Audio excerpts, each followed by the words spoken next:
What's going on, everybody, and welcome back to FBA Capital. And today I'm bringing you guys another daily range case study on nonetheless US30. So without further ado, let's get right on into the charts. So first things first, we're going to start off with getting its overall outline like we always do. So we're going to start off by getting the previous day's high. We're going to get the previous day's low also. As you can see, the previous day's low is what got ran through. Previous day's high is still intact. So what does that tell us? That yesterday was a bearish day. Today was overall bearish day too. Even though it did keep this overall uptrend, it did still break previous day's low. So if you come to this on, say, the daily time frame, it was a bearish day. We did have this big wick to top side, but it did close bearish nonetheless. So now that we have the previous day's high, previous day's low, we're going to get the previous day's ascent session range. So from 18 o'clock all the way to midnight. From here, we're going to get this whole Asian session, just like that. And then the last part of the outline is we're going to get the 12 a.m. open, which is right here. So now that we have this overall outline, you can see how prices maneuvered. But nonetheless, you can see that it was a pretty choppy day nonetheless.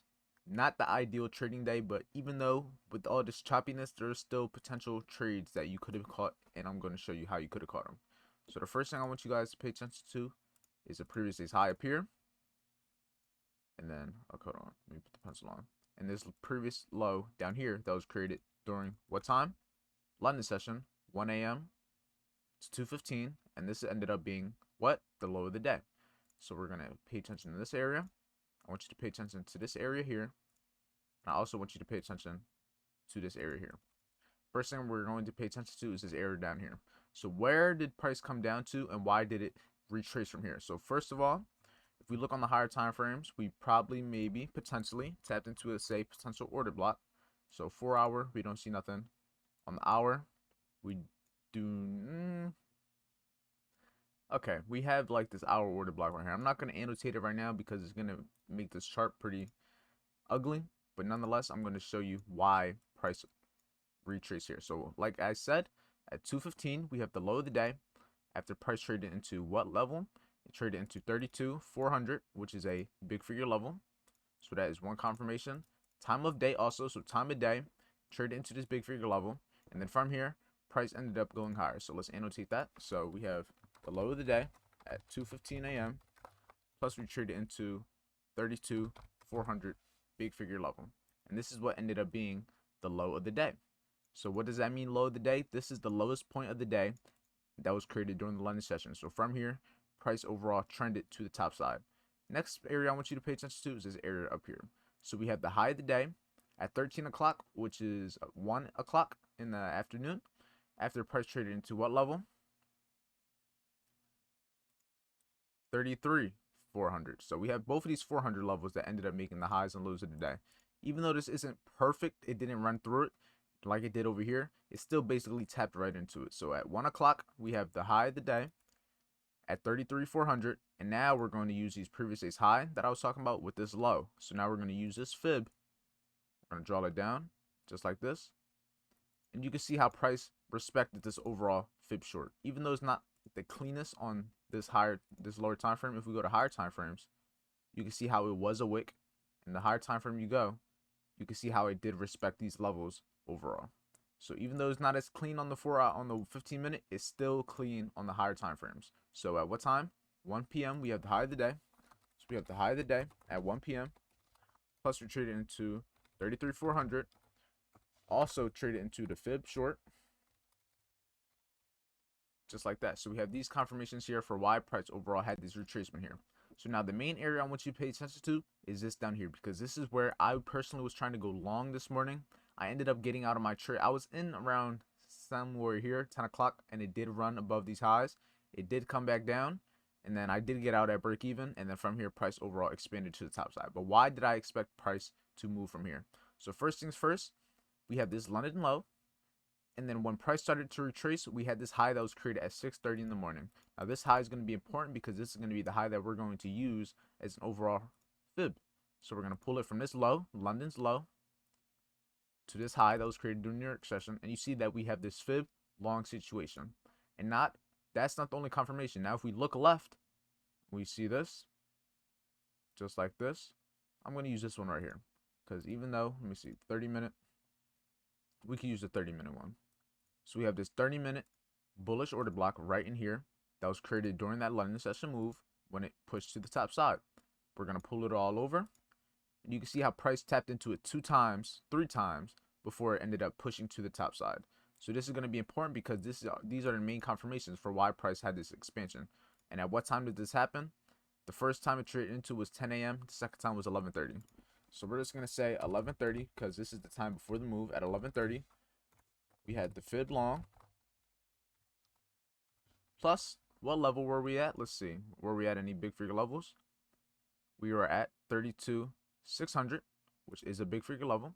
So we have 32,600 right here. I'm going to make it red just so we can see the difference. So we have 32,600, the fib long. And what else do we have? We have that 30-minute order block. So these were all the confirmations that I seen for why I was expecting price to overall have this push to the top side. Even though it wasn't a long-term move at this point, it did ended up running above and clearing this high, which was created during what time? This is that New York session high that we are going to use as a potential high. So when you're looking for these overall bullish London continuations or bearish London continuations targets, like I said in the previous video, you're going to use the high. So the high, and what high? The high that you drew the fib from. So either you're going to draw the fib from the low during London session or the high during London session to the low during New York session or the high during New York session. So you're going to be targeting that New York session high or low. And it's the opposite for reversals. When you're doing reversals, you're ideally going to be targeting London sessions low or high. So keep that in mind. That's a little tip for you guys if you haven't noticed them already. So after this, price ran above, created that high of the day, tapped into that 33,400 area, and then also had that fib short. And then from here, price overall expanded to the downside. Now, this is also a move you could have potentially capitalized on. And how could have you capitalized on that? So once you've seen that price started to move down, you didn't have to take advantage of it yet. You could have simply waited. So now we're going to use this high and this low right here. And then what you're going to do, you simply just pull your fib to look for a potential retracement. In this case, it came very close, so I'm not going to annotate that because it wasn't an ideal trade situation. I only want to annotate the ideal situations because this is what we're going to use to study from. We want the best of the best because we want to only take the best trades, in my opinion. But if you look at this right here, 33,000 right in here. 33,000 is where we had this retracement into right here, and that's when price overall continued to the downside. So nonetheless, now let's get the overall schematic of what happened today. We had the Asian session range. London session came down, created the low of the day, had a little retracement, ran above the highs, had that retracement, had that fib long situation, and from here, price expanded to the top. Now, even though price did come lower, this is the main move you would have wanted to catch. You wouldn't have cared about any of this because this is after the time you trade, after New York session, going into Asian session, so that none of that even matters. You want to pay attention to the early moves because that's when the majority of the volume's in the market, and that's when you're going to be able to catch these nice trades. So if you simply would have been looking for trades only here, you would have been looking for longs, and you would have been able to catch the expansion to the top side. Even though I personally couldn't, if you watched the live, you would have seen that I did anticipate this to happen. I just couldn't take advantage of it, sadly. So it is what it is. But nonetheless, that's all I have for you guys today. It was a choppy day, but nonetheless, you still have these price action and price concepts that happen on a daily basis. So today was a bullish London continuation, and you can see that all the concepts happen day after day after day. So with that being said, make sure you study from this. If you didn't take a screenshot of this, make sure you join the Telegram group. The link is going to be in the description if you aren't already in it. I'm in it active every day with 323 members, sending trade ideas, sending live trades, just doing everything that needs to be done to become the best traders we can. So with that being said, like, comment, subscribe if you found this video helpful in any way, shape, or form. Make sure you stay motivated by your fear of being average, and I'll see you all tomorrow for my next live trading session. And that's it. Hopefully everyone had good trading, and I'll see you in the morning.